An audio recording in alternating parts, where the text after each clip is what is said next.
Hey everyone, welcome back to the channel. The channel where I break down the principles of value investing to help you invest smarter for the long term.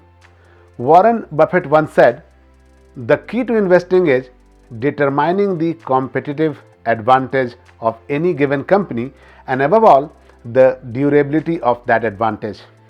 That durable competitive advantage is what he famously calls an economic moat.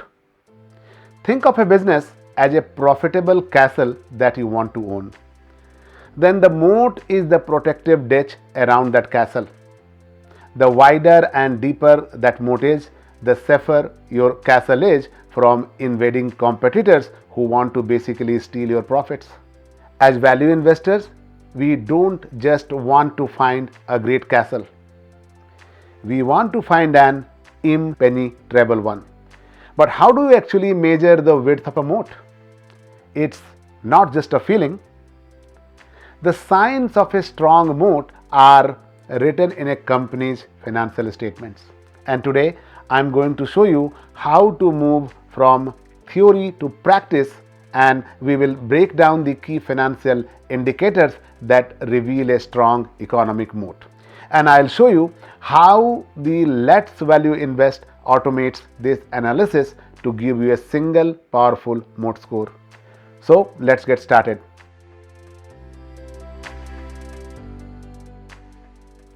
So what gives a company this kind of protection? Value investors generally point to a few key sources. Let's discuss those first. First up, you have intangible assets. These are powerful advantages you can't physically touch. Think of the brand power of Apple or Coca-Cola. Their names alone command loyalty and pricing power. Or think of a patent that gives a drug company like Pfizer the exclusive right to sell a blockbuster drug. Second, there are high switching costs. This is when it's a huge pain for customers to switch to a competitor. Think about a business like Adobe.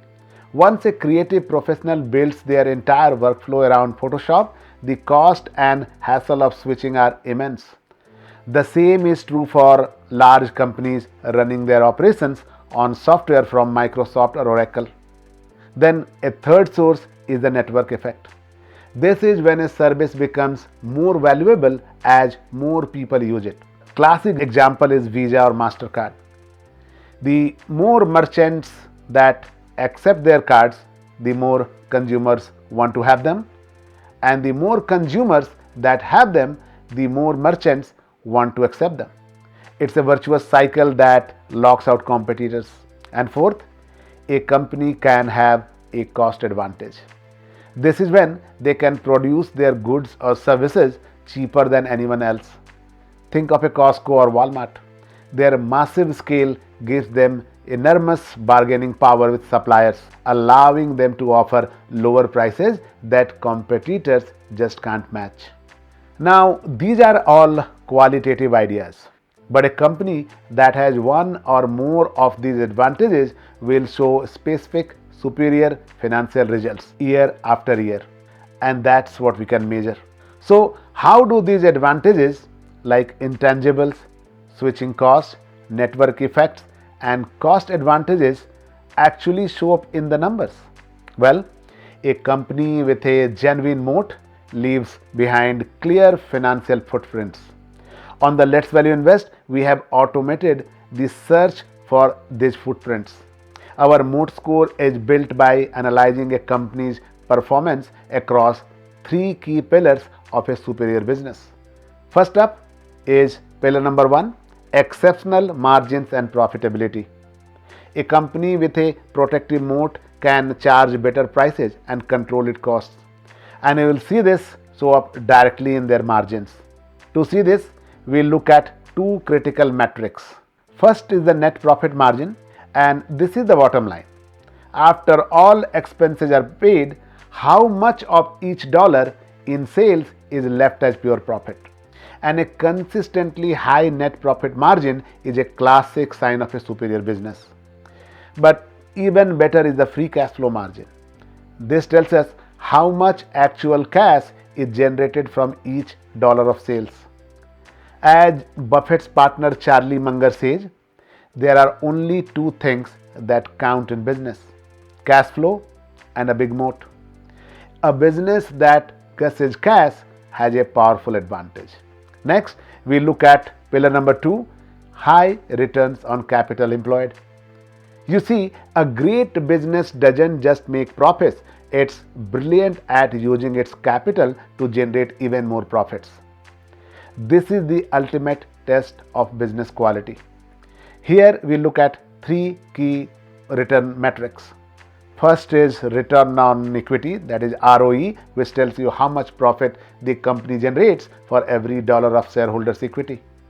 Then there is return on assets, ROA, which shows how efficiently the company uses everything it owns to generate profit. And finally, we have return on capital employed, or ROC. This is a favorite of many great investors because it measures the return on all the capital used to run the business, both from shareholders and lenders. A company that consistently earns high returns on the capital it employs is the very definition of a high quality business. It's the financial proof of a strong moat at work. And that brings us to our third and final pillar: asset efficiency. A superior business is lean. It doesn't need a dollar of assets to create a dollar of sales. We measure this with asset turnover. This ratio answers the question: for every dollar tied up in assets, how many dollars of sales does the company create? A high asset turnover ratio indicates an efficient, often asset-light business model, another clear sign of competitive advantage. So, how do we put all this together? The LBI platform takes these 6 key metrics, analyzes their historical performance over 3, 5 and 10 years and assigns a score to each one. The final Moat score is simply the average of all these individual scores. This gives you a single data-driven number from 0 to 5 to gauge the strength of a company's competitive advantage.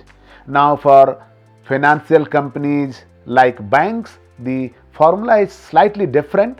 It focuses more on metrics like return on tangible equity, which are more relevant to their business models. But essentially, the principle is always the same. We are looking for durable, high returns. And to make this score even more intuitive, LBI then translates it into a simple rating: wide, narrow or none. Here is how it works. A score of 3.75 or higher earns a wide Moat rating.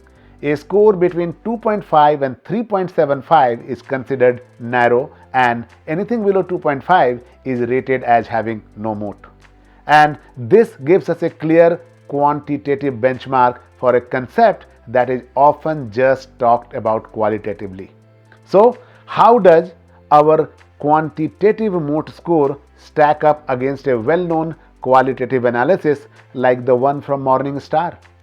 Let's take a look at some of the Magnificent 7 companies. For companies like Nvidia, Microsoft, Apple and Alphabet, both Morningstar and LBI agree that they have a wide moat. Our scores for them are all exceptional, above 4.5 out of 5. This shows a strong alignment between the qualitative story and the quantitative results. For Tesla, Morningstar assigns a narrow moat, and LBI's score of 2.7 also results in a narrow rating. That's another match. But here is where it gets interesting. Amazon, Morningstar gives Amazon a wide moat, citing its powerful network effects and cost advantages. However, LBI's quantitative score is just 2.83, which translates to a narrow moat. So, why the difference? This is a perfect example of why it's crucial to understand what's behind the numbers. Amazon is famous for its massive reinvestment in areas like R&D and logistics, and it historically uses significant stock-based compensation. These are real costs that can depress reported earnings and cash flow in the short term. Since our moat calculation is based on those hard financial numbers, Amazon's score is penalized for its growth first approach. Morningstar's qualitative approach, on the other hand, looks past the current depressed earnings and focuses on the structural advantages being built. Well, neither one is necessarily wrong. They are just two different lenses to view the same company. It highlights that our LVI score is a powerful starting point for analysis and not the final word. It shouldn't be. It basically prompts you to ask the right questions. Why are the returns lower? Is it a weak business or is it a deliberate value creating reinvesting strategy like Amazon's case? So, finding a moat isn't about guesswork anymore. It's about connecting the qualitative story of a business to its quantitative results. And on the LVI platform, we do this by calculating a moat score from 6 key financial metrics, which gives us that clear, wide, narrow, or none rating. But as we saw with Amazon, the numbers don't always tell the whole story on their own. When our quantitative score differs from a qualitative assessment, that's not a failure. It's basically an invitation to dig deeper. It forces us to ask the most important question, why? And this is the real art of value investing. As Benjamin Graham taught us, the intelligent investor is a realist who sells to optimists and buys from pessimists. And by using a tool like the LVI's moat score, you become that realist. You are not just buying a story, you are using data to verify it and to guide your research. You are not just looking for a castle, you are measuring the walls of the fortress.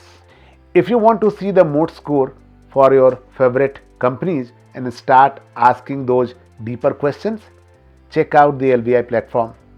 It does all the heavy lifting for you.